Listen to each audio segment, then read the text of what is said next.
Capítulo 21. AF, a cerimonialista. Ouço um barulho lá fora. É um barulho estranho, um lamento. Parece mais humano do que animal, mas ao mesmo tempo tampouco parece inteiramente humano. No nosso quarto, Fred e eu nos entreolhamos. Todos os convidados já se recolheram também, há cerca de meia hora. Pensei que nunca se cansariam. Tivemos que esperar até o último segundo, caso eles precisassem de alguma coisa. Escutamos as batidas da sala de jantar, o coro. Fred, que aprendeu um pouco de latim na escola, conseguiu traduzir o cântico. Se não consigo mover o céu, vou despertar o inferno. Senti um arrepio ao ouvir isso. Eles são como meninos que cresceram demais, os amigos do noivo. Eu diria que falta neles a inocência infantil, mas alguns meninos nunca foram realmente inocentes. O que quero dizer é que, como adultos, deveriam ter mais juízo. E existe um comportamento de matilha neles, como cães que podem se comportar bem sozinhos, mas, uma vez juntos, não pensam por si só. Vou precisar ficar de olho neles amanhã, ter certeza de que não vão se empolgar demais. Segundo minha experiência, os eventos mais elegantes, frequentados pelos convidados mais endinheirados e respeitáveis, são os que mais saem do controle. Organizei um casamento em Dublin, no qual estava presente metade da elite política de lá. Até mesmo o Tauziashi estava presente. E as coisas pegaram fogo entre o noivo e o sogro antes da primeira dança. Aqui temos todo o perigo extra da ilha. O caráter selvagem deste lugar impregna a pele. Esses convidados vão se sentir bem distantes dos códigos morais normais da sociedade, a salvo dos olhos intrometidos. Esses homens são ex-alunos de internato particular. Passaram a maior parte da vida sendo forçados a seguir um código rígido de regras que provavelmente não terminou quando saíram da escola. Escolhas de universidade, profissão, casa. Minha experiência me diz que aqueles que têm o maior respeito pelas regras também são os que mais apreciam quebrá-las. Eu vou, decido. Não é seguro, diz Fred. Eu vou com você. Digo a Fred que vou ficar bem. Para tranquilizá-lo, acrescento que vou pegar o atiçador de fogo ao lado da lareira antes de sair. Sou a mais corajosa de nós dois, eu sei.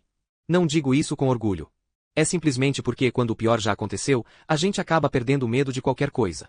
Adentro à noite, apreciando a escuridão, o veludo negro que me envolve. Nenhuma luz do fole tem algum impacto sobre a escuridão, embora a da cozinha esteja acesa, e também uma das janelas do andar de cima, do quarto que hospeda o casal prestes a se casar. Bem, sei porque estão acordados. Ouvimos os pés da cama arrastarem no piso em intervalos regulares. Não vou acender a lanterna ainda. Vai me fazer parecer estúpida na escuridão. Fico parada por ali, escutando atentamente.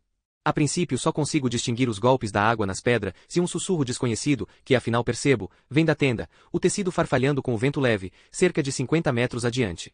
E então, o outro barulho recomeça. Consigo reconhecê-lo melhor agora. É alguém soluçando. Homem ou mulher, entretanto, é impossível dizer.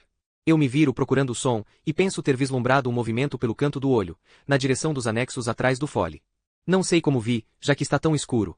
Mas é algo que existe em nós, acho eu, no nosso lado animal. Nosso olhar fica alerta diante de qualquer perturbação, qualquer mudança de padrão na escuridão. Talvez tenha sido um morcego. Às vezes no crepúsculo, não é possível vê-los voando, tão rápidos que mal dá para ter certeza. Mas eu acho que era maior. Tenho certeza de que era uma pessoa, a mesma que estava chorando encoberta pela escuridão. Quando eu vim aqui anos atrás, embora a ilha fosse habitada na época, já havia histórias de fantasmas. As mulheres de luto pelos maridos, brutalmente assassinados. As vozes do pântano, privadas de um sepultamento digno. Na época nós morríamos de medo. E, contra a minha vontade, é o que sinto agora, a pele retraindo em volta dos ossos. Olá? Crito. O som para, abruptamente. Como não obtenho resposta, acendo a lanterna. Aponto a luz para todos os lados. Traço um arco lento, e o feixe passa por alguma coisa. Volto a lanterna, iluminando a figura que está olhando para mim. A luz revela o cabelo escuro rebelde, os olhos brilhantes. Um ser saído direto do folclore, a Puca. Um duende fantasma, presságio de desgraça iminente. Involuntariamente, dou um passo para trás, a luz da lanterna tremendo. Mas aos poucos reconheço. É só o padrinho, caído na parede de um dos anexos. Quem está aí? A voz soa arrastada e rouca. Sou eu, digo. AF. Ah, Ife. Veio me dizer que é hora de apagar as luzes. Hora de ir para a cama como um bom menino. Ele me lança um sorriso enviesado. Mas está sem muita emoção, e acho que aquilo são marcas de lágrimas captadas na luz. Não é seguro andar em volta dos anexos, digo, objetiva. Em algum lugar aqui há uma maquinaria velha de fazenda que poderia cortar uma pessoa ao meio. Principalmente sem lanterna, acrescento. E principalmente tão bêbado assim, penso. Apesar disso, por mais estranho que pareça, sinto como se estivesse protegendo a ilha dele, não o contrário. Ele se levanta, vem na minha direção. É um homem grande e bêbado, e não só isso, noto um bafo enjoativo de maconha. Afasto-me dele mais um passo, e percebo que estou segurando com força o atiçador de fogo. Então ele sorri, mostrando dentes tortos. Diz ele. Hora do menino Johnny ir para a cama. Acho que já exagerei nas coisas de gente grande, sabe? Ele gesticula como se estivesse bebendo de uma garrafa, depois fumando. Sempre fico um pouco fora de mim, quando exagero nas duas coisas ao mesmo tempo. Pensei que estava vendo umas merdas. Balanço a cabeça, embora ele não possa me ver. Pensei o mesmo. Observo quando ele se vira de costas, e vai cambaleando para o fole. O bom humor forçado não me convenceu nem por um segundo. Apesar do sorriso, ele parecia em um misto de sofrimento e medo. Parecia um homem que tinha visto um fantasma.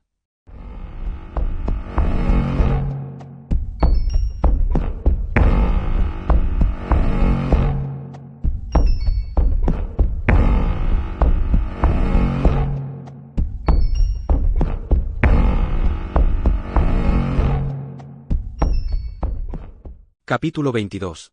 O dia do casamento. Hannah, a acompanhante. Quando acordo, minha cabeça está doendo.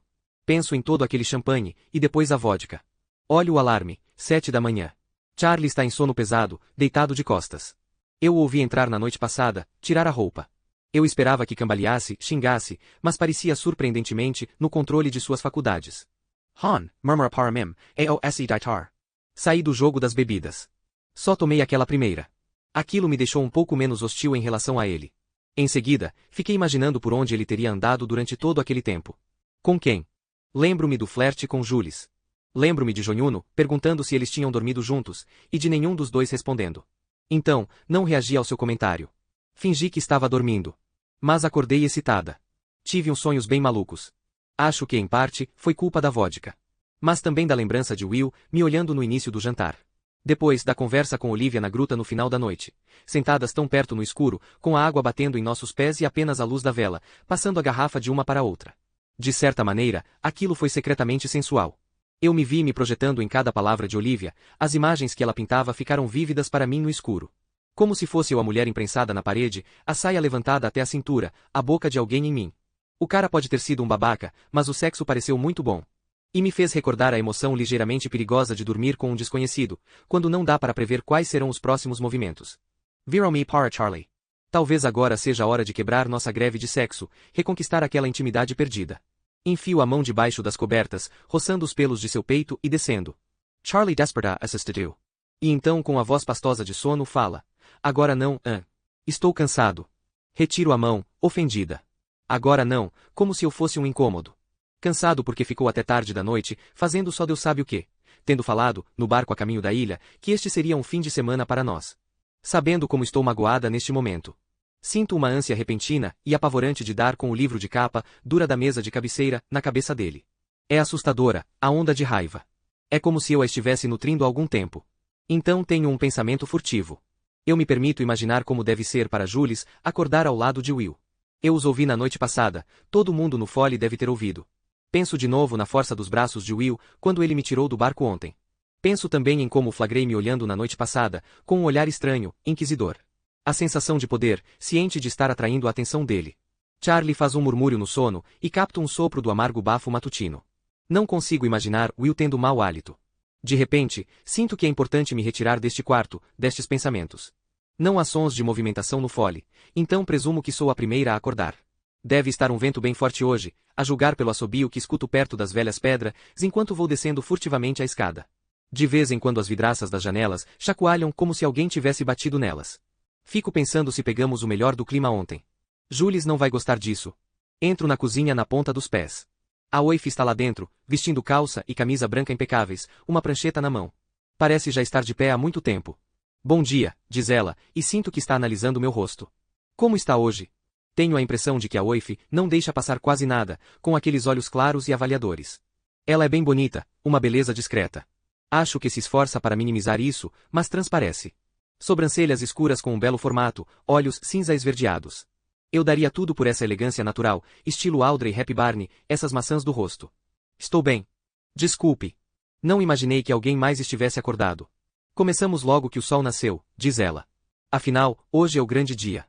Eu tinha praticamente me esquecido do casamento em si. Como será que Jules está se sentindo hoje? Nervosa? Não consigo imaginá-la nervosa. É claro. Eu ia sair para caminhar. Um pouco de dor de cabeça. Bom, diz ela com um sorriso. É mais seguro andar até o topo da ilha, seguindo a trilha depois da capela, pelo lado oposto da tenda. Assim você fica longe do pântano. E pegue galochas perto da porta.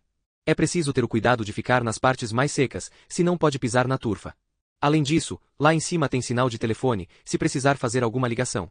Alguma ligação. Ah, meu Deus, as crianças. Com uma pontada de culpa, me dou conta de que as crianças saíram completamente de minha cabeça. Meus próprios filhos. Fico chocada ao perceber como este lugar já me fez perder a dignidade. Saio e encontro a trilha, ou o que resta dela. Não é tão fácil quanto a Oif fez parecer. Mal dá para ver o caminho que deve ter sido formado apenas pelas pegadas das pessoas, onde a grama não cresceu tanto quanto no entorno. Enquanto sigo, as nuvens se aglomeram rapidamente no alto, indo em direção ao mar aberto. Definitivamente está ventando mais hoje, e está mais nublado, embora de vez em quando o sol dê as caras, deslumbrante, por trás das nuvens. A enorme tenda, à minha esquerda, farfalha ao vento quando passo por ela. Eu poderia dar uma espiada lá dentro. No entanto, sou atraída para o cemitério, à minha direita, além da capela. Talvez isso seja um reflexo do meu estado de espírito nessa época do ano, o humor mórbido que toma conta de mim todo o mês de junho. Vagando entre as sepulturas, diversas cruzes celtas se destacam, mas também vejo imagens esmaecidas de âncoras, flores. A maior parte das lápides é tão antiga que quase não está mais legível. Mesmo que estivesse, é outro idioma, gaélico, suponho. Algumas estão tão quebradas ou gastas que perderam o formato original. Sem pensar de fato no que estou fazendo, toco na lápide mais próxima e sinto os pontos em que a pedra áspera foi alisada pelo vento e pela água durante décadas. Algumas parecem um pouco mais recentes, talvez de pouco antes de os ilhéus partirem de vez. Mas a maioria está coberta de mato e musgo, como se ninguém cuidasse delas há tempos. Então, me deparo com um túmulo que se destaca, porque não há nada crescendo sobre ele. Na realidade, está em bom estado, enfeitado com flores silvestres enfiadas em um pequeno vidro de geleia. Pelas datas, calculo rapidamente, deve ter sido uma criança, uma menininha. Darcy Malone, segundo a lápide, perdeu-se no mar. Olho para o mar. Muitas pessoas se afogaram tentando fazer a travessia, Mati nos contou. Ele não mencionou exatamente quando aconteceram os afogamentos, percebo agora. Eu tinha suposto centenas de anos. Mas talvez tenha sido mais recente. Para pensar, essa criança era filha de alguém. Eu me abaixo e toco na lápide. Sinto uma dor no fundo da garganta. Hannah! Eu me viro para o fole. A Oif está lá, me olhando. Não é por aí, diz, apontando para a trilha que se afasta da capela. Poor Ollie! Obrigada! Grito para ela. Desculpe! Sinto como se tivesse sido flagrada, invadindo alguma propriedade. À medida que me afasto do fole, os indícios da trilha vão desaparecendo. Trechos de terra gramados e seguros vão sumindo embaixo de meus pés, dando lugar a um lodo preto. A água fria do pântano já se infiltrou em minha galocha direita, e meu passo guincha por causa da meia ensopada. A ideia de cadáveres em algum lugar aqui embaixo me faz estremecer. Fico me perguntando se hoje à noite alguém vai se dar conta de que está dançando em cima de um cemitério. Levanto o celular. Sinal completo, como prometeu a Oif. Ligo para casa. Apesar do barulho do vento, consigo ouvir a ligação chamando e depois a voz de minha mãe. Alô? Liguei muito cedo. Meu Deus, não, querida. Já estamos de pé faz bem, parecem horas. Quando ela passa o telefone para Ben, mal consigo escutar o que ele diz, a voz está aguda e alta demais. O que foi, querido? Aperto o celular no ouvido. Eu disse alô, mamãe. Ao ouvir sua voz, sinto algo no fundo do meu peito, a força da nossa conexão. Quando procuro alguma comparação para o meu amor pelos meus filhos, não é o meu amor por Charlie que me vem à cabeça. É algo mais animalesco, poderoso, de sangue. O amor pela linhagem. A comparação mais próxima é o meu amor por Alice, minha irmã. Onde você está? Pergunta Ben. Parece o barulho do mar. Tem barco aí? Ele é obcecado por barcos. Tem, nós viemos de barco. Era grande? Mais ou menos. A Lottie ficou bem doente ontem, mãe. O que aconteceu com ela? Pergunto imediatamente. Meu maior medo é que aconteça alguma coisa com as pessoas que eu amo. Quando eu era pequena e acordava no meio da noite, às vezes eu ia até a cama da minha irmã, Alice, verificar se ela estava respirando, porque a pior coisa que eu podia imaginar era que ela fosse tirada de mim. Estou bem, ela sussurrava, e pelo seu jeito de falar, dava para perceber que estava sorrindo. Mas você pode deitar aqui comigo se quiser. E eu me deitava, espremida atrás dela, sentindo o movimento tranquilizador de suas costelas durante a respiração. Minha mãe pega o telefone. Nada para se preocupar, Anne. Ela exagerou ontem de tarde. O seu pai, aquele pateta, deixou que ela ficasse sozinha com um pão de ló, enquanto eu estava fazendo compras. Ela está bem agora, amor, ali no sofá, assistindo aos desenhos da CBeebies na televisão, pronta para tomar café da manhã. Agora, vá lá se divertir no seu fim de semana glamouroso. Não me sinto muito glamourosa no momento, penso, com a meia ensopada e a brisa fazendo meus olhos lacrimejarem. Tudo bem, mãe, vou tentar telefonar amanhã, a caminho de casa. Eles não estão deixando você maluca? Não. Para ser franca, o tom de emoção em sua voz é inconfundível. O quê? Bom, é uma boa distração. Positiva. Cuidar da próxima geração. Ela hesita, respira fundo. Sabe, nesta época do ano. Eu entendo, mãe. Sinto a mesma coisa. Tchau, querida. Querida. Quando desligo, tenho um estalo. É dela que Olivia me faz lembrar? De Alice. Tudo é igual. A magreza, a fragilidade, o constante ar de surpresa. Eu me lembro de quando vi minha irmã pela primeira vez depois que ela voltou para casa, da faculdade, para as férias de verão. Ela perderá um terço do peso. Parecia estar com uma doença grave, como se algo a estivesse comendo de dentro para fora. E a pior parte era que ela achava que não podia falar sobre o que tinha acontecido com ninguém. Nem mesmo comigo. Volto a andar. Então, paro e olho ao redor. Não sei se estou seguindo o caminho certo, mas não está óbvio qual caminho é o certo. Não consigo ver o fole ou mesmo a tenda daqui, ambos escondidos pela elevação do terreno. Supus que seria mais fácil retornar, porque já teria passado pela trilha. Agora, porém, sinto-me desorientada, meus pensamentos estavam em algum outro lugar. Devo ter tomado uma rota diferente, parece ainda mais pantanoso aqui. Tenho que pular entre tufos de grama mais seca para evitar trechos molhados e pretos de turfa. Sigo com dificuldade. Então, fico meio empacada e tento dar um grande salto. Mas calculei mal. Meu pé escorrega e a galocha esquerda vai parar não em um montinho de grama, mas na superfície mole da turfa. Eu afundo, e continuo afundando. Tudo acontece muito rápido. O chão se abre e engole o meu pé. Perco o equilíbrio, tropeço para trás, e meu outro pé também cede com um terrível barulho de sucção, tão rápido quanto a goela preta daquele cormorão engolindo o peixe. Em questão de instantes, a turfa engole as minhas botas, e eu afundo ainda mais. Nos primeiros segundos, fico paralisada de surpresa, congelada. Depois percebo que tenho que agir, me salvar. Estico a mão para a porção de terra seca na minha frente e agarro 2 montes de grama. Dou um impulso para me erguer. Nada acontece. A sensação é de que estou ficando presa depressa. Como vai ser constrangedor, penso, voltar para o fole completamente suja e tentar explicar o ocorrido. Depois percebo que ainda estou afundando. A terra preta está passando dos meus joelhos, chegando ao meio da coxa.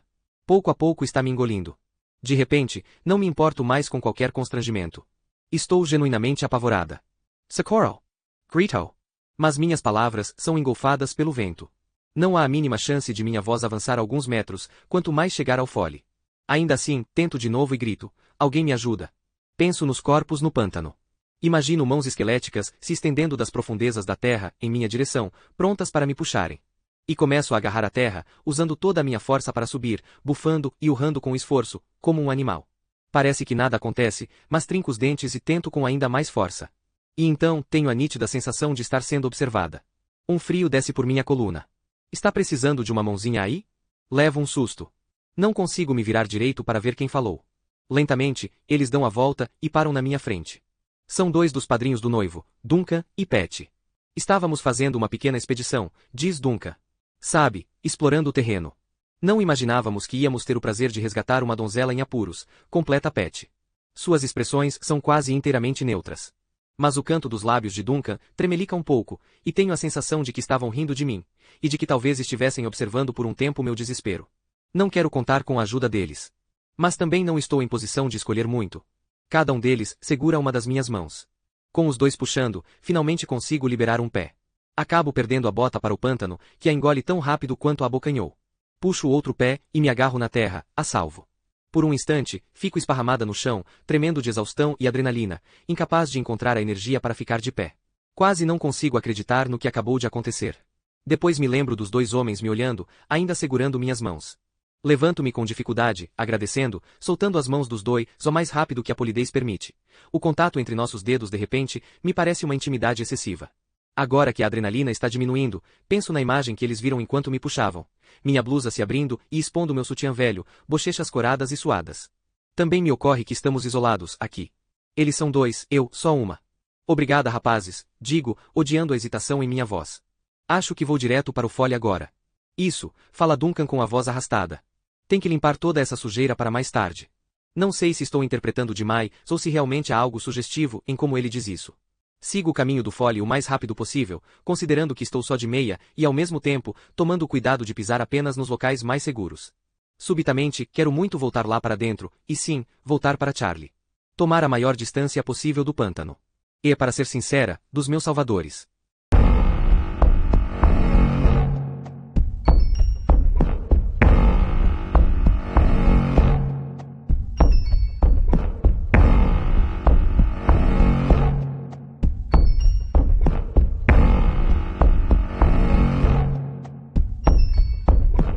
Capítulo 23. AF, a cerimonialista. Estou em minha mesa, repassando o planejamento de hoje. Gosto desta mesa.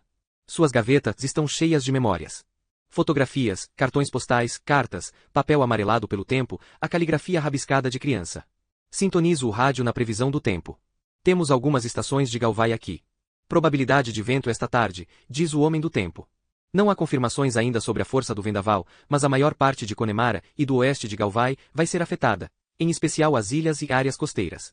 Isso não é nada bom, diz Fred, parando atrás de mim. Escutamos o homem no rádio anunciar que os ventos vão soprar com mais força após as 5 da tarde. Nesse momento todos já estarão dentro da tenda, em segurança, digo. E a estrutura deve aguentar bem, mesmo que vente bastante. Não temos motivos para preocupação. E a parte elétrica? Pergunta a Freddy. Está tudo direito, não está? A menos que aconteça uma tempestade de verdade. E ele não disse nada sobre isso. Estamos acordados desde o amanhecer. Fred fez até uma viagem à cidade com Mattie para apanhar alguns suprimentos de última hora, enquanto eu fiquei, checando se tudo estava em ordem aqui. O florista vai chegar em breve para arrumar os ramos de flores silvestres da região na capela e na tenda. Veronicas e orquídeas selvagens e flores azuis. Fred volta para a cozinha para dar os toques finais em qualquer prato que possa ser preparado com antecedência. Os canapés e os aperitivos, as entradas frias de peixe da loja de salmões Connemara's Smokehouse. Ele é apaixonado por comida, o meu marido.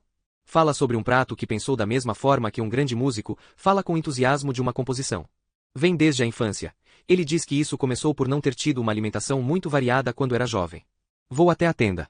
Ocupa a mesma terra mais alta que a capela e o cemitério, a uns 50 metros a leste do Folly, ao longo de um trecho de terra mais seca, com a parte mais pantanosa de turfa de cada lado.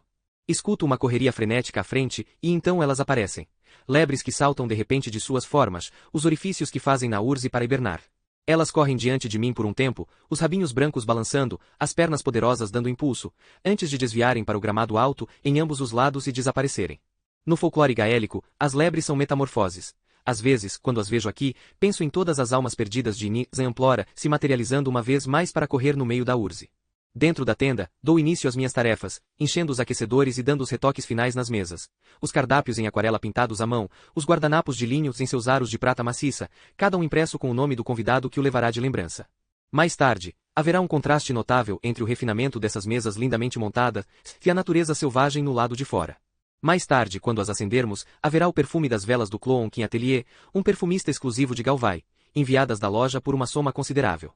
A tenda treme ao meu redor, enquanto faço as verificações. É bem impressionante pensar que, dentro de algumas horas, este local, tão vazio a ponto de ecoar, estará lotado de gente.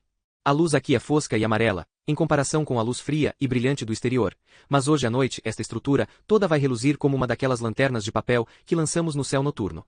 As pessoas do outro lado serão capazes de olhar para cá e ver que alguma coisa emocionante está acontecendo em Ni-Zamplora. A ilha famosa por ser um lugar morto, uma ilha assombrada, como se só existisse na história. Se eu fizer meu trabalho direito, esse casamento vai garantir que voltem a falar da ilha no presente. TLC, TLC. Eu me viro. É o noivo. Com a mão erguida, fingindo bater na aba de lona, como se fosse uma porta de verdade. Estou procurando 2 rapazes errantes, diz. Nós tínhamos que vestir nossos trajes matutinos. Você por acaso os viu? Ah! Bom dia. Não, acho que não vi seus amigos. Dormiu bem? Ainda não consigo acreditar que ele mesmo, em carne e osso, Will Slater. Fred e eu assistimos a Sobreviva à noite desde o início. Não mencionei esse fato aos noivos, porém, para que não ficassem com medo de que criássemos constrangimentos para eles ou para nós mesmos. Dorme bem. Muito bem. Ele é muito atraente na vida real, mais do que na tela. Estico o braço para endireitar um garfo e evitar ficar olhando muito para ele. Pode-se ver que sempre teve essa aparência.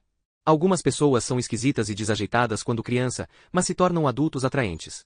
Esse homem, porém, veste sua beleza com tanta graça e facilidade. Suspeito que tire grande proveito disso. Está claro que ele conhece muito bem o próprio poder. Cada movimento é como observar o funcionamento de uma máquina absolutamente precisa, um animal no auge de seu desempenho. Fico feliz que tenha dormido bem.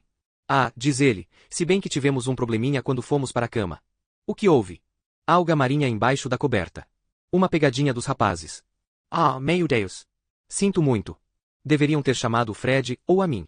Nós podíamos ter retirado a alga e refeito a cama com lençóis novos. Você não tem que se desculpar, diz, aquele sorriso charmoso de novo. Garotos são assim, não mudam. Ele dá de ombros. Mesmo que o Jonhuno seja um garoto meio crescido. Ele para do meu lado, perto o suficiente para eu sentir seu cheiro. Dou um pequeno passo para trás. Está lindo aqui, Aoife. Muito impressionante. Você está fazendo um ótimo trabalho. Obrigada. Meu tom de voz não dá muito espaço para conversa. Mas imagino que Will Slater não esteja acostumado a ser cortado. Todo mundo que ele encontra deve ficar doido para conversar com ele. Eu me dou conta, quando ele não se mexe, de que talvez até encare minha resposta fria como um desafio. Então, qual é a sua história, Aoife? Pergunta, a cabeça inclinada para o lado. Vocês não se sentem sozinhos, morando aqui, só vocês dois? Será que ele está genuinamente interessado, ou apenas fingindo? Por que quer saber sobre mim? Dou de ombros. Não, na verdade não. De qualquer modo, sou do tipo introspectiva. No inverno, para ser franca, parece que só sobrevivemos. Ficamos aqui por causa do verão. Mas como vocês vieram parar aqui? Sua curiosidade parece autêntica. Ele é mesmo dessas pessoas que convencem que estão fascinadas por cada palavra que você diz. Acho que tudo faz parte do seu charme. Eu vinha para cá nas férias de verão, quando era criança. Com minha família. Não falo muito sobre essa época. No entanto, há muita coisa que eu poderia contar a ele. Poderia falar dos picolés de morango baratos nas praias de areia branca, a mancha vermelha colorindo nossos lábios e línguas. Das piscinas que se formavam nas pedras no outro lado da ilha, de examinar o conteúdo de nossas redes com dedos ávidos para encontrar camarões e pequeninos caranguejos translúcidos. De mergulhar no mar turquesa nas enseada abrigada, até nos acostumarmos com a temperatura congelante. É óbvio que não vou contar nada disso, não seria apropriado. Preciso manter aquele distanciamento essencial dos convidados. Ah, diz ele. Não achei que você tivesse o sotaque local. Fico imaginando o que ele esperava. Expressões regionais e trevos verdes e leprechauns? Não, sou de Dublin, mas meu sotaque não é muito pronunciado. Também já morei em outros lugares. Quando era mais nova, nos mudávamos muito por causa do trabalho do meu pai. Ele era professor universitário. Moramos na Inglaterra por um tempo, até mesmo nos Estados Unidos. Você conheceu o Fred fora? Ele é inglês, não é? Ainda tão interessado, tão charmoso. A situação me deixa meio desconfortável. Fico me perguntando o que exatamente ele quer saber. Fred e eu nos conhecemos há muito tempo. Ele dá aquele sorriso cativante e interessado. Namorados de infância? Pode-se dizer que sim. Mas no fundo não é isso. Fred é muitos anos mais jovem do que eu, e no início éramos amigos, durante anos, antes de qualquer coisa. Ou talvez nem mesmo amigos, mas nos apegamos um ao outro como salva-vidas mútuos. Não muito depois de minha mãe se transformar em uma casquinha da mulher, que foi um dia.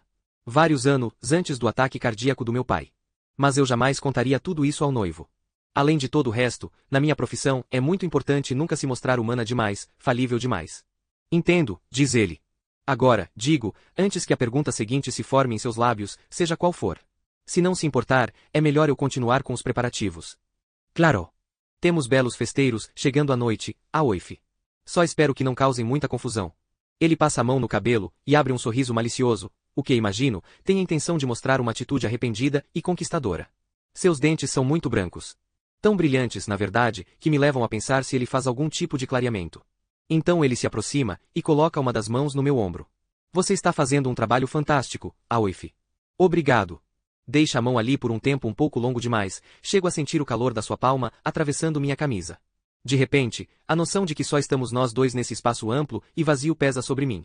Sorrio, meu sorriso mais profissional e polido, e dou um pequeno passo para o lado. Suponho que um homem como ele seja muito confiante de seu poder sensual. Parece charme no início, mas por baixo há algo mais sombrio, mais complicado. Não acho que ele esteja realmente atraído por mim, nem de longe. Ele coloca a mão no meu ombro porque pode. Talvez eu esteja interpretando demais. Porém, talvez seja um lembrete de que é ele quem está no comando, de que estou trabalhando para ele. De que devo dançar conforme sua música.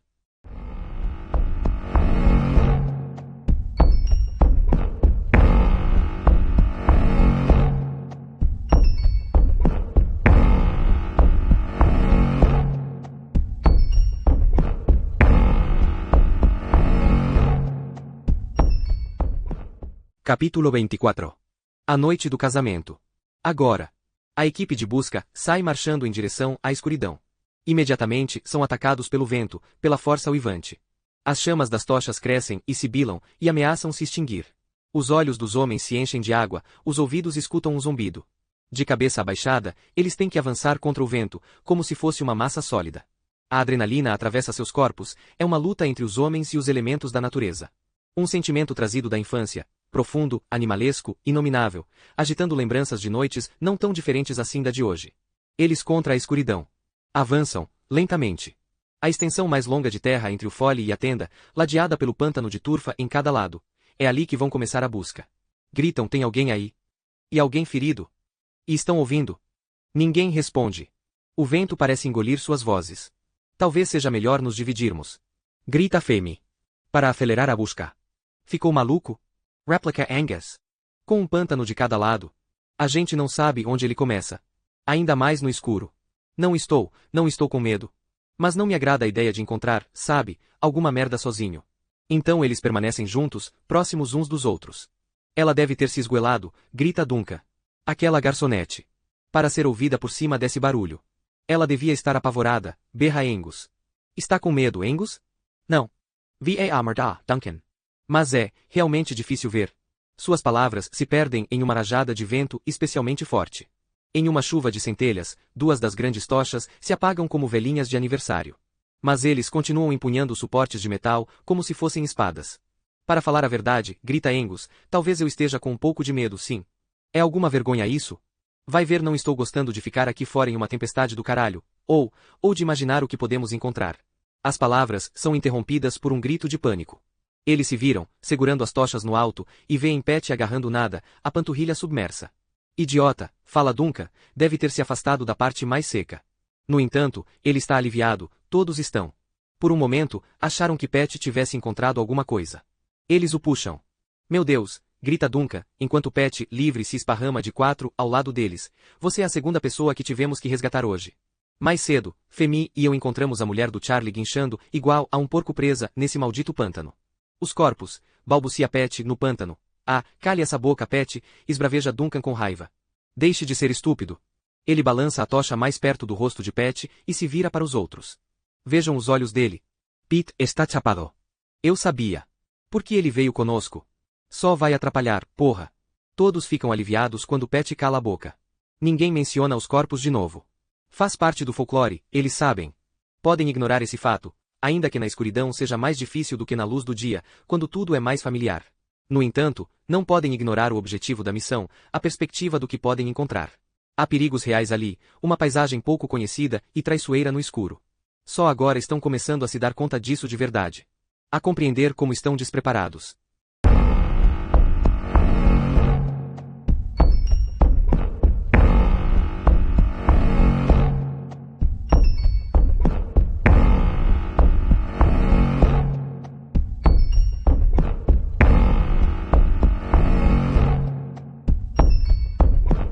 Capítulo 25. Jules, em noiva. Mais cedo naquele dia. Abro os olhos.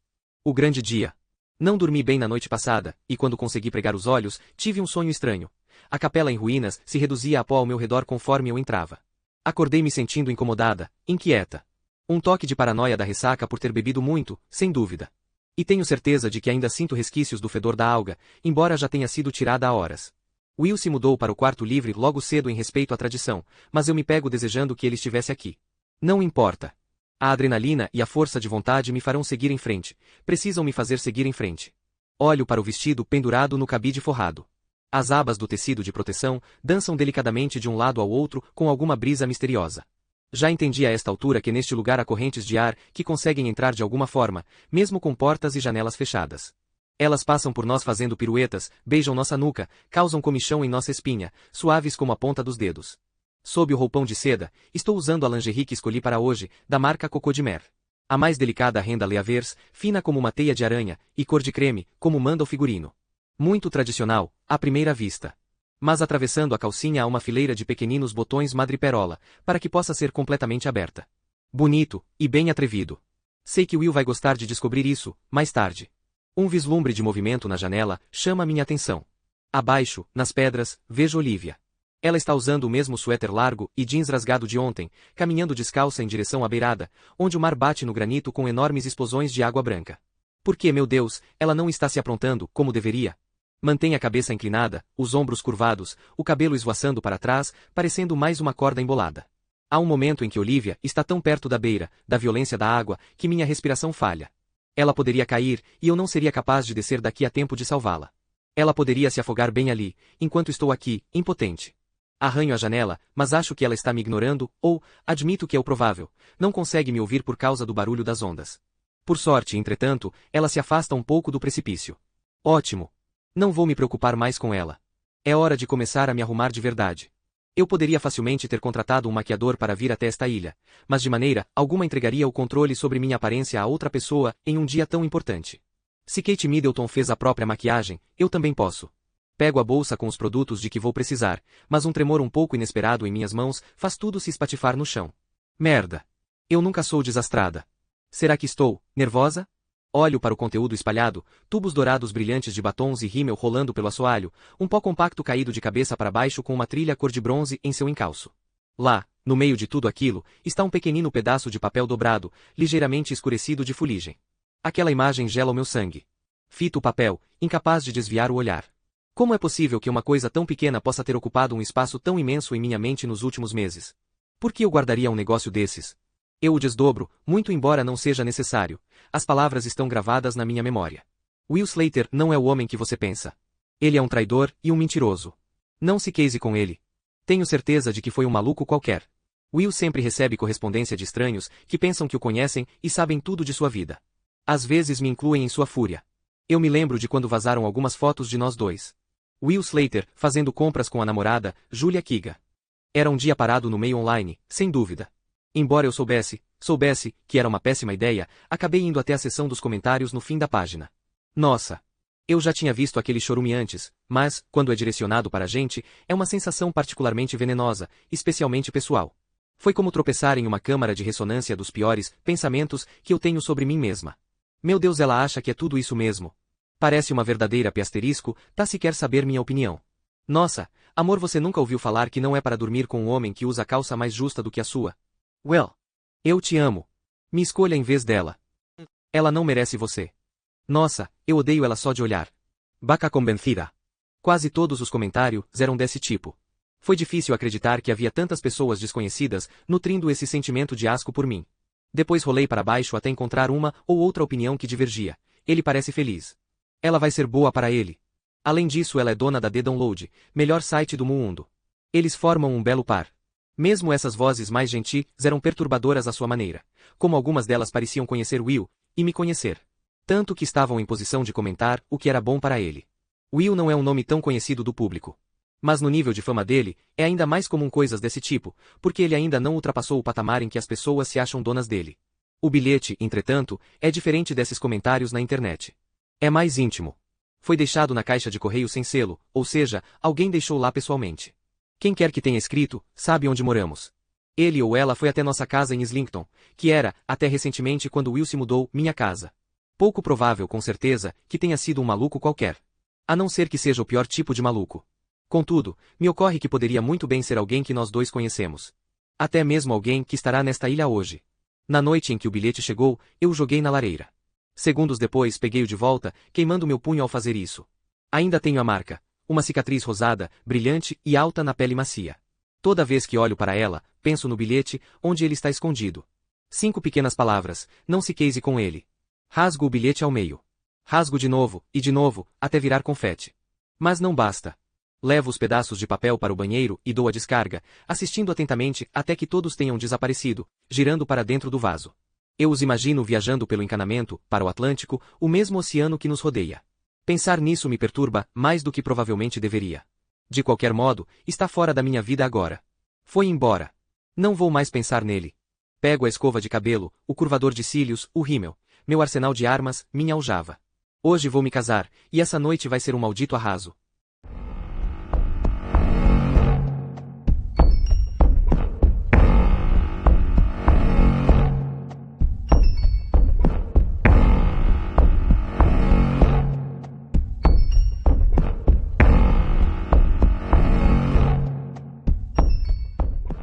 Capítulo 26. A noite do casamento. Agora. Nossa, é difícil andar assim. Duncan levanta a mão para proteger o rosto do vento cortante e balança a tocha com a outra, lançando faíscas no ar. Alguém está vendo alguma coisa? Mas ver o quê? Essa é a pergunta que ocupa os pensamentos dos homens. Todos com as palavras da garçonete ainda na cabeça. Um corpo. Cada calombo ou torrão no chão é uma fonte de terror em potencial.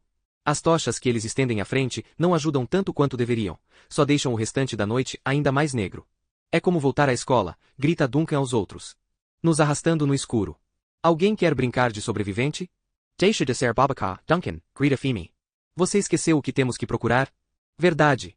Acho que não dá para chamar de sobrevivente, então. Não tem graça, repreende Femi. Tudo bem, Femi. Se acalme. Eu só estava tentando aliviar o clima. Não acho que seja a hora para isso. Estou aqui fora procurando, não estou? Retruca Duncan, agressivo. Melhor do que aqueles filhos da puta covardes na tenda. Sobrevivente não era engraçado, de qualquer jeito, grita Angus. Era? Agora eu entendo isso. Eu cansei de fingir que era tudo uma grande brincadeira. Aquilo era muito errado. Alguém podia ter morrido, alguém morreu, na verdade. E a escola não fez nada, foi um acidente, interrompe Duncan. Quando o garoto morreu. Não foi por causa do sobrevivente. Ah não? Retruca Angus. Como você chegou a essa conclusão? Só porque você amava toda aquela merda.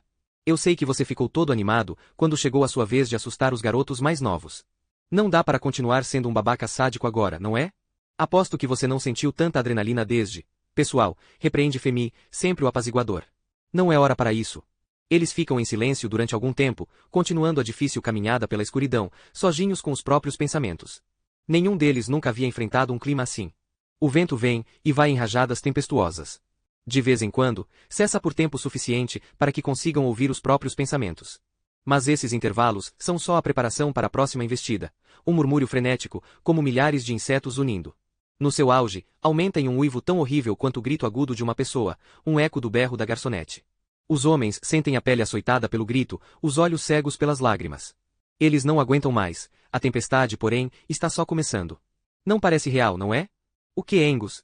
Bem, você sabe, um minuto estamos todos na tenda, nos divertindo, comendo bolo de casamento. Agora estamos aqui fora procurando. Ele reúne coragem para falar alto, um corpo. O que você acha que pode ter acontecido? Ainda não sabemos o que estamos procurando, responde Duncan. Estamos confiando na palavra de uma garota. Sim, mas ela parecia ter bastante certeza. Bom, diz Femi, tinha muita gente bêbada lá. Estava bastante fora de controle. Não é tão difícil imaginar, não é? Alguém saindo da tenda no escuro, um acidente. E aquele cara, o Charlie? Sugere Duncan. Ele estava muito mal. Grita Femi, ele estava podre de bêbado. Mas depois do que fizemos com ele na despedida de solteiro, quanto menos a gente falar sobre esse assunto, melhor, Fen. Mas vocês viram a madrinha mais cedo? Grita Duncan. Alguém mais pensou a mesma coisa que eu? O quê? Retruca Angus. Que ela estava tentando, sabe? Se matar? Completa Duncan. Sam, echo. O comportamento dela está bem estranho desde que chegamos, não é? Uma pilha de nervos, visivelmente. Não duvido que tenha feito alguma coisa estúpida. Alguém está vindo, grita Pat, interrompendo Duncan, e aponta para a escuridão atrás deles. Alguém está chegando perto. Ah, calha a boca, seu babaca, repreende Duncan. Nossa, ele está me irritando. Nós deveríamos levar Pat de volta para a tenda. Porque eu juro, não. Angus hesita. Ele está falando a verdade. Tem alguma coisa ali. Os outros se viram para olhar também, movendo-se em um círculo desajeitado, batendo um no outro, enfrentando a apreensão. Todos ficam em silêncio e se viram para trás, escrutinando a noite. No escuro, uma luz balança na direção do grupo. Eles estendem as tochas, esforçando-se para ver o que é. Ah, grita Duncan, com algum alívio. É só, aquele gordo, o marido da cerimonialista. Calma! Diz Angus. O que é aquilo, na mão dele?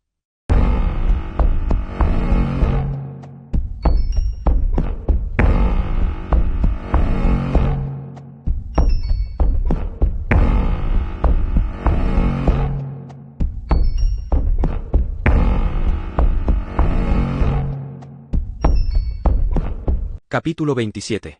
Olivia, a madrinha. Mais cedo naquele dia. Pela janela vejo os barcos com os convidados chegando à ilha, ainda figuras escuras e distantes na água, mas se aproximando cada vez mais. Tudo vai acontecer logo. Eu deveria estar me arrumando, e Deus sabe que estou acordada desde cedo. Levantei com uma dor no peito e a cabeça latejando, então saí para pegar um pouco de ar. Mas agora estou sentada aqui no meu quarto de calcinha e sutiã. Não consegui me forçar a pôr a roupa, a entrar naquele vestido. Encontrei uma pequena mancha vermelha na seda clara. O corte que fiz na coxa deve ter sangrado um pouco ontem, quando experimentei o vestido. Graças a Deus Jules não percebeu. Ela teria surtado. Esfreguei o vestido na pia do corredor com água fria e sabão. Saiu quase tudo, felizmente. Ficou apenas um minúsculo ponto rosa escuro, como um lembrete.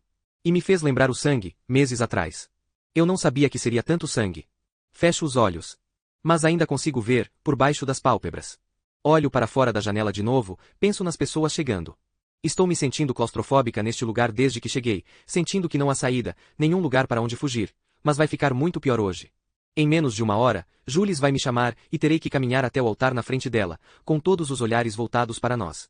E então aquelas pessoas, familiares, desconhecidos, com quem eu terei que falar. Acho que não vou conseguir. De repente, não consigo respirar. Penso que a única vez em que me senti um pouco melhor desde que cheguei aqui foi na noite passada, na gruta, conversando com Hannah. Não tenho conseguido falar com ninguém como falei com ela, nem com minhas amigas. Não sei o que vi em Hannah. Acho que foi porque ela também pareceu um peixe fora d'água, como se também estivesse tentando se esconder de tudo. Eu poderia ir atrás de Hannah. Conversar com ela agora, acho. Contar o resto. Colocar tudo para fora. Só de pensar nisso fico tonta, enjoada. Mas talvez eu me sentisse melhor também, de certo modo, tiraria um pouco do peso no meu peito. Minhas mãos tremem quando coloco o jeans e o suéter. Se eu contar a ela, não terá volta. Mas acho que já me decidi. Acho que preciso fazer isso, antes que eu fique completamente louca. Saio do quarto me arrastando. Meu coração foi parar na garganta, batendo tão forte que mal consigo engolir. Cruzo de mansinho a sala de jantar, subo a escada. Não posso encontrar com ninguém no caminho, ou vou perder a coragem. O quarto de Hannah fica no final do corredor comprido, se não me engano. Ao me aproximar, percebo o murmúrio de vozes saindo lá de dentro, cada vez mais altas. Ah, pelo amor de Deus, ouço. Você está sendo completamente ridícula. A porta está aberta, apenas uma fresta. Dou uma olhada mais de perto. Não dá para ver Hannah, só Charlie, apenas de cueca, segurando a quina da comoda, como se estivesse tentando conter sua raiva. Paro na hora. Sinto como se tivesse visto alguma coisa que não deveria, como se os estivesse espionando. Foi burrice minha não pensar que Charlie estaria lá também. Charlie, minha lamentável paixonite adolescente. Não consigo. Não consigo ir até lá e bater na porta, perguntar se Hannah pode conversar. Não com ele seminus, claramente no meio de algum tipo de discussão. Então praticamente dou um pulo, quando outra porta se abre atrás de mim. Ah, olá, Olivia. É Will. Está usando calça de terno e uma camisa branca aberta, mostrando o peitoral bronzeado e musculoso. Rapidamente desvio o olhar. Eu pensei que tinha ouvido alguém aqui fora, diz ele, franzindo a testa. O que você está fazendo aqui em cima? Nada, digo, ou tento dizer, porque mal sai som algum da minha boca, apenas um sussurro rouco. Dou meia volta para ir embora. De volta ao meu quarto, sento-me na cama. Fracassei. É tarde demais. Perdi a chance. Eu deveria ter encontrado uma maneira de contar a Hannah ontem à noite. Observo pela janela os barcos se aproximando, cada vez mais perto. Parece que estão trazendo alguma coisa ruim para a ilha. Mas isso é bobagem. Porque já está aqui, não é? Sou eu. Eu sou a coisa ruim. O que eu fiz?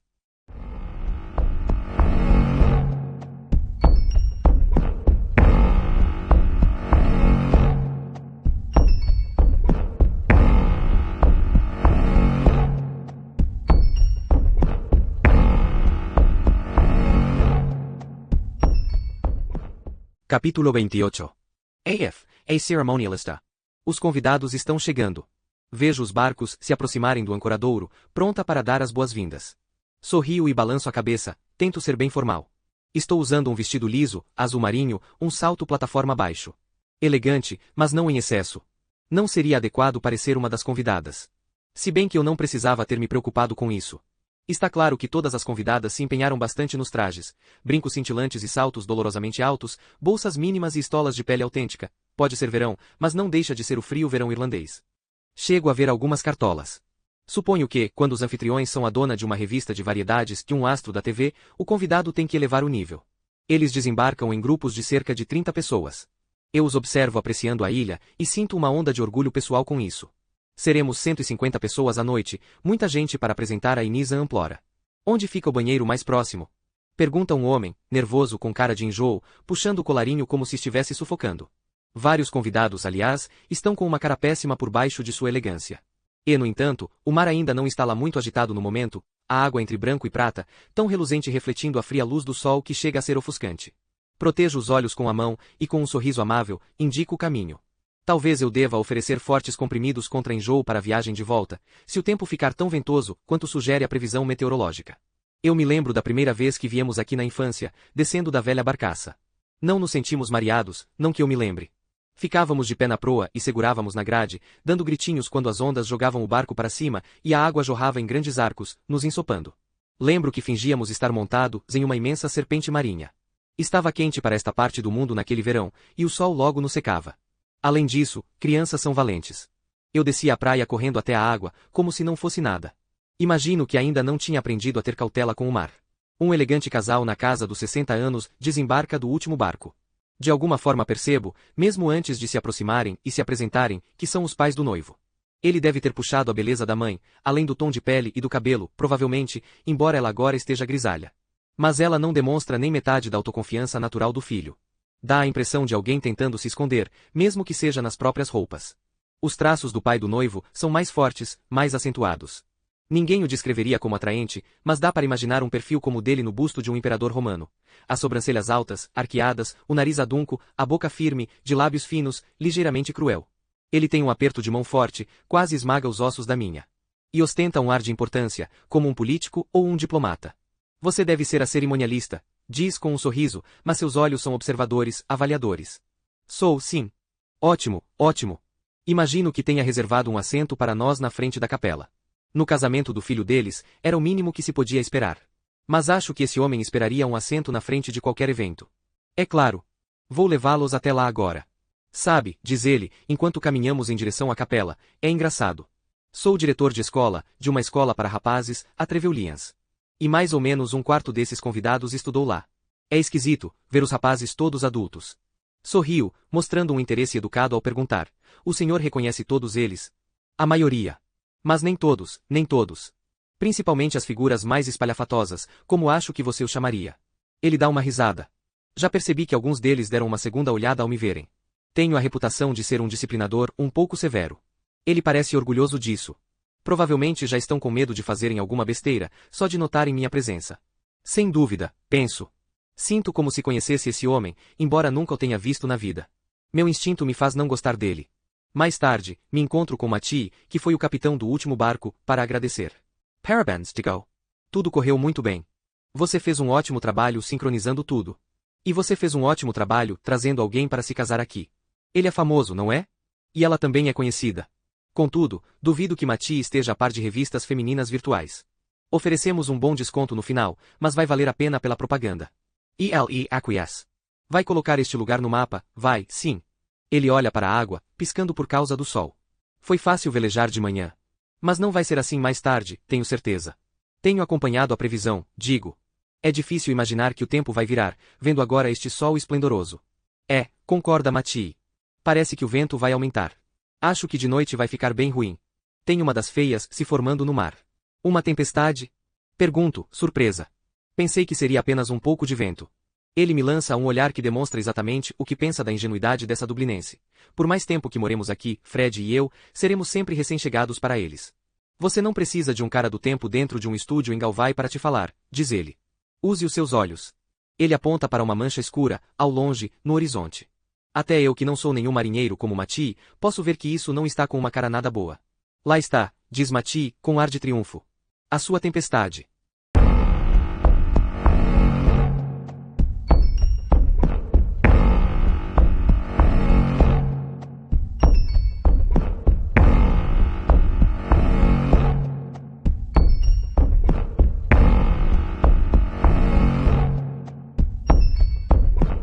Capítulo 29.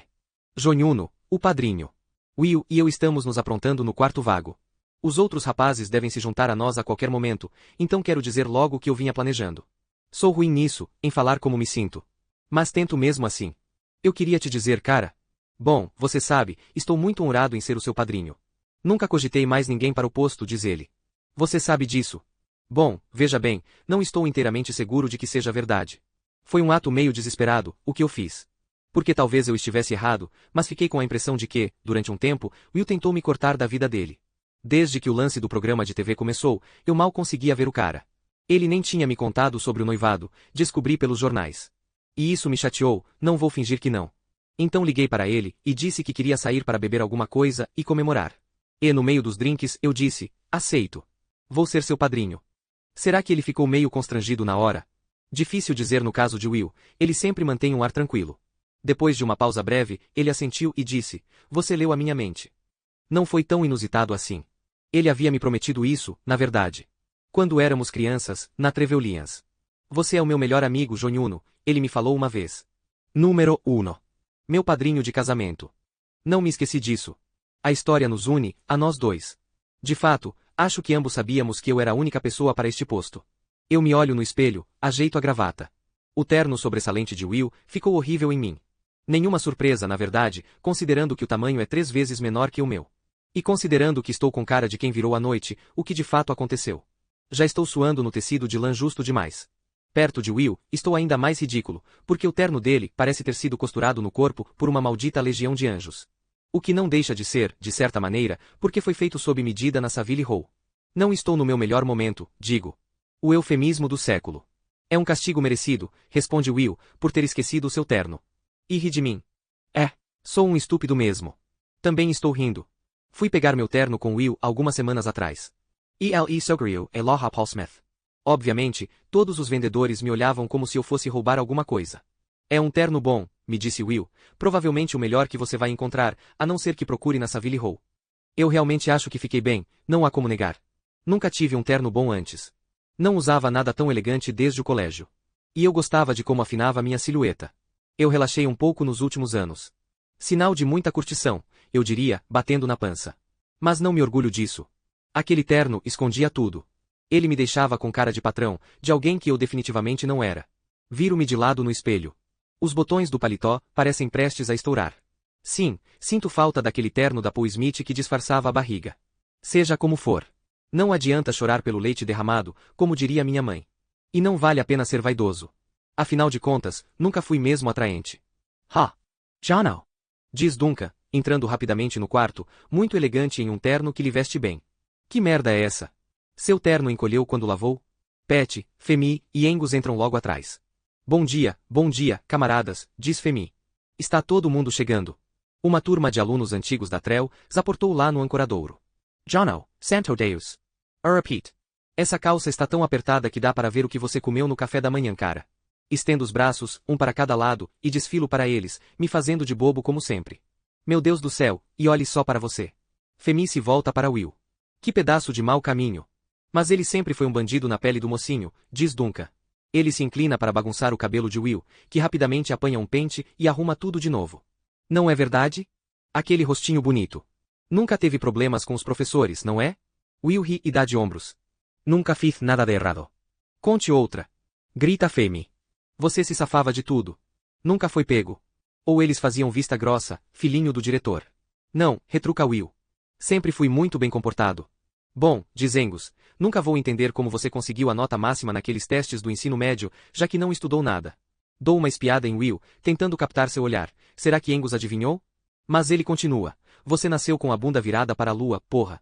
E ele vai para cima de Will, para lhe dar um beliscão no braço. Não, pensando melhor, ele não soa desconfiado, só admirado. Ele não tinha escolha, argumenta Femi. Não é, cara? Seu pai teria deserdado você. Femi sempre teve um dom de interpretar as pessoas. Sim. Will dá de ombros. É verdade. Ser filho do diretor poderia ser o equivalente a ter uma doença contagiosa no colégio. Mas Will se saiu bem. Tinha uma tática. Como no caso da garota da escola local com quem ele dormiu. Ele mostrou as fotos Polaroid da garota, com os peitos de fora, para todo mundo do nosso ano. Depois disso, Will se tornou intocável. E, na verdade, ele ficava sempre me empurrando para fazer as coisas, porque sabia que ia conseguir se safar, provavelmente. Enquanto eu morria de medo, pelo menos no início, de perder a bolsa de estudos, o que teria sido catastrófico para os meus pais. Lembra aquela pegadinha das algas? Comenta Duncan. Foi tudo ideia sua, cara. Ele aponta para Will. Não, rebate Will. Tenho certeza de que não foi ideia minha. Foi com certeza. Os mais jovens que nunca tinham visto aquilo ficavam putos, e nós ficávamos do outro lado escutando, morrendo de rir. Ser do grupo dos novatos era assim mesmo. Todos tínhamos passado por aquilo. Era preciso aguentar a pressão. Porque depois chegava a sua vez de fazer merda com os outros. Houve um garoto no colégio que nem ligou para a alga na cama. Um aluno do primeiro ano com um nome esquisito, meio feminino. Enfim, nós o chamávamos de malocado, porque combinava. Ele era completamente obcecado por Will, o responsável pelo dormitório dele. Talvez fosse até um pouco apaixonado. Não de uma forma sexual, pelo menos acho que não. Era mais uma coisa de garoto, novinho em relação aos mais velhos. Ele começou a pentear o cabelo igual. E meio que ficava rodeando a gente. Às vezes, o encontrávamos espreitando atrás de um arbusto, ou coisa parecida, nos observando, e ele sempre ia para todas as nossas partidas de rugby. Era o menor menino da escola, tinha um sotaque engraçado e usava uns óculos enormes. Portanto, se tornou o candidato ideal para nossas provocações. Mas se esforçava ao máximo para ser aceito. E, na verdade, eu me lembro de ter ficado bem impressionado por ele ter sobrevivido àquele primeiro período sem sofrer nenhum colapso nervoso, como ocorria com alguns garotos. Mesmo quando fizemos a brincadeira das algas, ele não esperneou igual aos outros meninos, como aquele gordinho amigo dele, Balofo, acho que era assim que o chamávamos, que correu para contar à inspetora-geral da escola. Eu fiquei bem impressionado com isso. Torno a prestar atenção na conversa. Sinto como se tivesse voltado à superfície depois de um mergulho. Sempre éramos nós que levávamos a culpa pelas pegadinhas, diz Duncan, que nos ferrávamos. Eu mais do que todos, diz Femi. Obviamente. Falando em algas marinhas, começa Will, não teve graça nenhuma. A noite passada. O que não teve graça? Olho para os outros que parecem confusos. Will levanta as sobrancelhas. Acho que vocês sabem. A alga na cama. Jules teve um ataque. Ficou puta da vida. Bom, não fui eu cara digo. Sério. Eu seria o último a resgatar lembranças da escola. Nem eu, diz Femi. Eu também não, acrescenta Duncan. Não tive nem oportunidade. Georgina e eu estávamos ocupados com outra coisa antes do jantar, se é que me entendem. Certamente eu tinha coisa melhor para fazer do que sair por aí recolhendo algas. Bem, eu sei que foi um de vocês. Will franze a testa e olha para mim pelo que parece uma eternidade. Alguém bate à porta. Salvos pelo gongo. Exclama Femi. É o Charlie. Parece que as flores para a lapela estão aqui? Pergunta ele, sem olhar para nenhum de nós em especial. Pobre coitado. Estão ali, diz Will. Jogue uma para o Charlie, por favor, Jonhuno. Apanho um pequeno galho de folhagem verde com flores brancas e o atiro para Charlie, mas não com força suficiente para atingi-lo. Charlie dá uma espécie de salto para pegar, mas não consegue e cambaleia. Quando afinal pega o enfeite, sai o mais rápido possível, sem dizer uma palavra. Olho para os outros, e todos abafamos o riso. E, por um instante, é como se fossemos crianças de novo, como se não pudéssemos nos controlar. Rapazes? Chama AF. Jono? Todos os convidados já chegaram. Estão na capela. Certo, diz Will. Como estou? Um babaca horroroso, respondo. Obrigado. Ele endireita o paletó no espelho. Depois, enquanto os outros avançam, vira-se para mim. Outra coisa, companheiro, diz a meia voz. Antes de descermos, sabendo que não vou ter outra oportunidade depois. O discurso. Você não vai me matar de vergonha, não é? Diz com um sorriso, mas percebo o tom sério. Sei que há coisas que Will não quer que eu mencione. Mas ele não precisa se preocupar, eu também não quero mencioná-las. Não seria bom para nenhum de nós dois. Não, amigo, você vai se orgulhar de mim.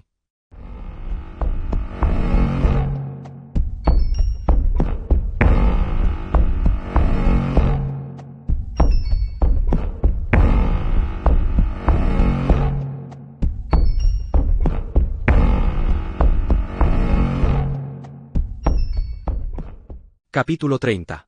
Jules, em noiva. Ao colocar a coroa de ouro na cabeça, minhas mãos, não consigo deixar de notar, me traem com um tremor revelador. Viro o rosto de um lado para outro. É o único elemento excêntrico do meu traje, a única concessão a uma fantasia romântica. Mandei fazer em um chapeleiro de Londres. Não queria um arco só de flores, pois ficaria um pouco hippie e infantil, e senti que a coroa seria uma solução estilosa. Uma vaga alusão a uma noiva do folclore irlandês, digamos. O adorno brilha, fazendo um belo contraste com meu cabelo escuro, tenho que admitir. Pego o buquê do jarro de vidro, um ramo de flores silvestres, veronicas, orquídeas selvagens e flores azuis. Depois desço a escada. Você está deslumbrante, querida. Meu pai está na sala de estar, muito garboso. Sim, meu pai vai me levar ao altar. Considerei outras possibilidades, de verdade. Obviamente, ele não é um símbolo das alegrias do matrimônio. No fim das contas, porém, a garotinha dentro de mim, que gosta de ordem, que quer as coisas feitas da maneira correta, venceu. Além disso, quem mais poderia me levar? Minha mãe? Os convidados já estão todos na capela, diz ele. Então, está tudo à nossa disposição agora. Em poucos minutos cobriremos o curto trajeto, na entrada de pedrinhas, que separa o fole da capela. Esse pensamento faz meu estômago se embrulhar, o que é ridículo. Não consigo me lembrar da última vez em que me senti dessa forma. Dei uma TEDx no ano passado sobre publicações digitais, para uma sala com 800 pessoas, e não fiquei assim. Olho para o meu pai. Então digo, mais para me obrigar a esquecer o estômago embrulhado do que outra coisa, você finalmente conheceu o Will. Minha voz soa estranha e ligeiramente engasgada. Dou uma tossida. Antes tarde do que nunca. Sim. Foi mesmo. O que isso quer dizer? Tento manter o tom despreocupado. Nada, Juju. Só que sim, enfim conheci seu noivo. Eu sei, ainda antes de a pergunta atravessar meus lábios, que eu não deveria fazê-la. Mas tampouco consigo deixar de perguntar. Preciso saber a opinião dele, goste dela ou não. Mais do que de qualquer outra pessoa, sempre busquei a aprovação de meu pai. Quando abri os resultados do meu exame final do curso secundário, no estacionamento da escola, foi dele, e não da minha mãe, a expressão de satisfação que eu imaginava, ou o parabéns, garota. Por isso, faço a pergunta. E então? Você gostou dele? Meu pai ergue as sobrancelhas. Você quer mesmo ter essa conversa agora, Jules? Meia hora antes de se casar com o sujeito. Ele está certo, suponho. É uma hora inacreditavelmente inoportuna. Contudo, agora que demos o primeiro passo, não há como retroceder. E estou começando a suspeitar de que a falta de resposta é uma resposta em si. Quero saber. Você gostou dele? Meu pai faz uma espécie de careta. Ele parece um homem muito charmoso, Juju. Muito bonito também. Até eu percebo isso. Um bom partido, sem dúvida. Nada bom pode vir daí. E, no entanto, não consigo parar. Mas você deve ter tido uma primeira impressão mais forte. Você sempre me disse que tinha um talento para analisar as pessoas. Que é uma habilidade muito importante nos negócios, que você precisava fazer isso muito rapidamente. Blá blá blá. Ele faz um barulho, uma espécie de gemido, e coloca as mãos nos joelhos, como se estivesse se sustentando. E sinto uma pequena e intensa semente de pavor, cultivada desde que vi o bilhete hoje de manhã, começando a brotar no meu estômago. Me diga, ancestral. Sinto o sangue latejando nos ouvidos. Me conte qual foi a primeira impressão que você teve dele. Escute, não acho que minha opinião seja importante, responde papai. Sou apenas o seu coroa. Quem sou eu para dizer alguma coisa? E você está com ele há quanto tempo agora? 2 anos? Acho que é tempo suficiente para saber. Na realidade, não são 2 anos. Nem perto disso. Sim. É tempo suficiente para saber se é a pessoa certa. É o que venho dizendo tantas vezes até agora, para amigos, colegas. É o que inclusive falei na noite passada, no meu brinde. E todas as vezes antes, eu tinha certeza disso. Pelo menos, achava que tinha. Então, por que agora minhas palavras soam tão vazias? Não consigo deixar de sentir que estou falando para convencer não a meu pai, mas a mim mesma. Desde que descobri o bilhete de novo, os antigos pressentimentos ficaram mais fortes. Não quero pensar nisso, então mudo de tática. De qualquer modo, acrescento, para ser franca, papai, provavelmente conheço melhor o Will do que a você, considerando que só passamos 6 semanas juntos em toda a minha vida. Minha intenção era magoar, e vejo o efeito. Ele se encolhe como se tivesse sido atingido por um soco. Ora, lá vem você. É tudo o que tinha para dizer. Não vai precisar da minha opinião. Ora mal, papai. Ótimo. Mas quer saber? Só desta vez, você poderia ter me apoiado e dito que achou o Will um sujeito incrível. Mesmo que tivesse que mentir. Você sabe o que eu precisava ouvir de você. É tão egoísta. Oh. Me desculpe.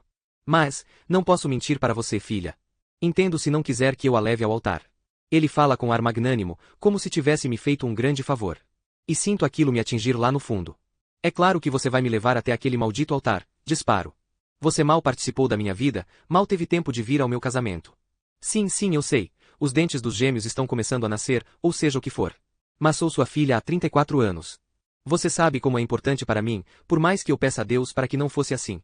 Você é um dos motivos para eu ter escolhido me casar aqui, na Irlanda. Porque sei como valoriza essa ascendência, e eu também valorizo. Eu gostaria que não fosse importante para mim, sua opinião. Mas importa para cacete, sim. Então, você vai me levar ao altar. É o mínimo que pode fazer. Vai cruzar comigo aquele corredor e parecer encantado comigo a cada passo na direção daquele altar. Alguém bate à porta. A Oife enfia a cabeça. Tudo pronto? Não, respondo. Para falar a verdade, preciso de mais um instante. Subo a passos firmes a escada até o quarto. Procuro por alguma coisa, o formato certo, o peso certo. Saberei quando encontrar. Lá está a vela aromática. Ou, não, a jarra em que estava meu buquê de noiva. Eu a levanto e avalio seu peso na mão, me preparando. Depois a jogo na parede, observando, satisfeita, quando a parte de cima explode em cacos de vidro. Depois enrolo a mão em uma camiseta. Sempre tive o cuidado de evitar cortes, isso não é um ritual de automutilação. Pego a base que permaneceu intacta da jarra e bato com ela na parede repetidas vezes, até só sobrarem pequenos fragmentos. Fico ofegante com o esforço, os dentes trincados. Faz algum tempo que não faço isso, algum não muito tempo. Não queria que Will visse esse meu lado. E tinha me esquecido de como faz bem. Liberar tudo. Destravo os dentes. Inspiral, expiral. Agora, tudo parece um pouco mais claro, mais tranquilo. Limpo a bagunça, como sempre. Sem me apressar. Hoje é o meu dia. Eles que esperem. De frente para o espelho, levanto as mãos e ajeito o enfeite da cabeça, que escorregou para o lado.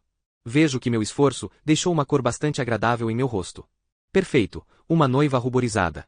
Levo as mãos ao rosto e o massageio, endireitando, remodelando minha expressão para transparecer uma alegria feliz e cheia de expectativas. Se a Oife e meu pai ouviram alguma coisa, não transparecem. Aqueço para os dois. Estou pronta. Depois grito por Olivia. Ela sai do pequeno cômodo perto da sala de jantar. Está ainda mais pálida do que o normal, se isso é possível. Milagrosamente, porém, está pronta. Vestido, sapatos, guirlanda de flores nas mãos. Rapidamente pego com a Oife meu próprio buquê. Em seguida sigo para fora com passos largos, deixando Olivia e papai vindo atrás de mim. Eu me sinto uma rainha guerreira, rumo a uma batalha. Ao cobrir o trajeto para o altar, meu humor muda, minha certeza enfraquece. Eu vejo todos se virando para mim, os rostos não passam de um borrão, estranhamente sem traços. A voz da cantora de música folclórica irlandesa me envolve, e por um instante, as notas soam tristes e isso me deixa perplexa, porque se trata de uma canção de amor.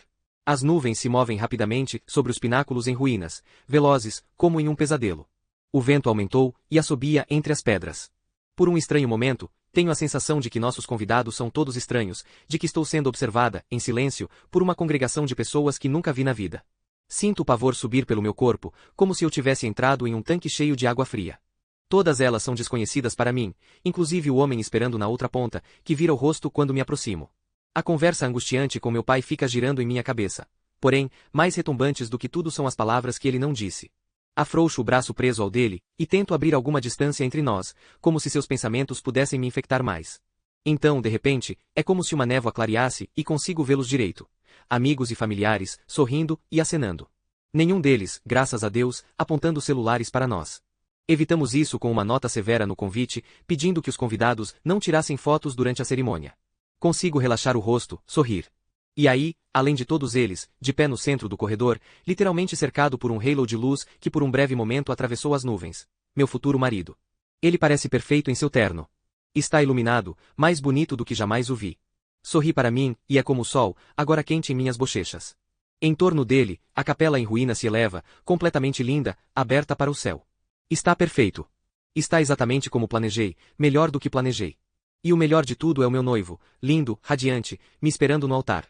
Olhando para ele, indo em sua direção, é impossível acreditar que esse homem seja um completo desconhecido para mim. Soriel.